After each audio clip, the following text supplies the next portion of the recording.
ഇന്നാണ് ഞങ്ങളെ front വൃന്ദയുടെ engagement. +2 കഴിഞ്ഞ ശേഷം പിന്നെ ഒരുപാട് നാളുകൾക്ക് ശേഷം ഇന്നാണ് ഞങ്ങൾ എല്ലാവരും കൂടി കാണാൻ പോകുന്നത്. എല്ലാവരും ഒന്ന് എത്താൻ നേരം വൈകിയെങ്കിലും പക്ഷെ ഞങ്ങൾ ഒരുമിച്ചാണ് എല്ലാവരും അവിടെ എത്തിയത്. എൻഗേജ്മെന്റ് ഒക്കെ നേരത്തെ കഴിഞ്ഞിട്ടുണ്ടായിരുന്നു. കുറേ കാലങ്ങൾക്ക് ശേഷം കണ്ടതായതുകൊണ്ട് ഞങ്ങൾക്ക് കുറേ പറയാനുണ്ടായിരുന്നു. അങ്ങനെ ഞങ്ങൾ കുറേ നേരം അവിടെ വർത്താനം പറഞ്ഞിട്ടിരുന്നു. അതിനുശേഷം പിന്നെ ഞങ്ങൾ എന്ത് ചെയ്തു, അവളെ കാണാനും പിന്നെ ഫോട്ടോ എടുക്കാനൊക്കെ ആയിട്ട് പോയി. ഫോട്ടോ എടുത്ത ശേഷം ഞങ്ങൾ നേരെ ഫുഡ് കഴിക്കാൻ പോയി. നല്ല അടിപൊളി സദ്യയാണ്, 2 കൂട്ടം പായസമൊക്കെ ഉണ്ടായിരുന്നു. കഴിക്കിട്ട് കഴിഞ്ഞിട്ട് പിന്നെ ഞങ്ങൾ കുറച്ച് നേരം പുറത്തുനിന്ന് ഫോട്ടോസും വീഡിയോസും ഒക്കെ എടുത്തിട്ട് ഞങ്ങൾ അവിടെ നിന്ന് നേരെ പോയത് അൻസിലാൻ്റെ വീട്ടിലേക്കാട്ടോ. ഞങ്ങൾ അവളുടെ കുട്ടീനെ കണ്ടിട്ടുണ്ടായിരുന്നില്ല. അപ്പം ഞങ്ങളെല്ലാവരും ഉള്ളതുകൊണ്ട് ഞങ്ങൾ നേരെ എന്ത് ചെയ്തു, അവളുടെ വീട്ടിൽ പോകാൻ തീരുമാനിച്ചു.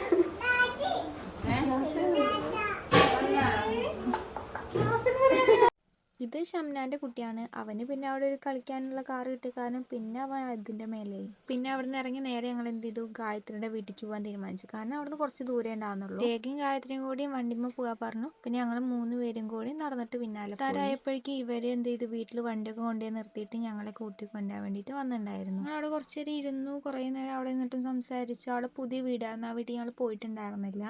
അപ്പോഴേക്കും നല്ലൊരു മഴ കിട്ടിയിട്ടുണ്ടായിരുന്നു. കുറച്ച് കഴിഞ്ഞപ്പോൾ അമൃതയും രേഖയും കൂടി വണ്ടിമ്മ പോയി. ഷംനാനെ കൊണ്ടുപോകാൻ അവളെ ഉപ്പ വന്നിട്ടുണ്ടായിരുന്നു. അവരും പോയി. ആണെങ്കിൽ കുറച്ച് കഴിഞ്ഞിട്ട് ബസ് ഉണ്ടാവുന്നുള്ളൂ. അപ്പം ഞങ്ങൾ എന്ത് ചെയ്തു, വീണ്ടും വീട്ടിൽ പോയിട്ട് കുറച്ച് ഗ്യാപ്പിൽ ഞങ്ങൾ എന്ത് ചെയ്തു, ക്ലാസ് ഫോട്ടോ നോക്കിയിട്ട് ഞങ്ങൾ ഇങ്ങനെ ഇരിക്കുകയായിരുന്നു. ഇതേതാ ഇത് ഇതായിരിക്കുന്നില്ലേ വൃന്ദ ഇപ്പൊ എൻഗേജ്മെന്റ് കഴിഞ്ഞ് വന്ന് ഇത് ഇരിക്കുന്ന വ്യക്തി ഇത് ഞാൻ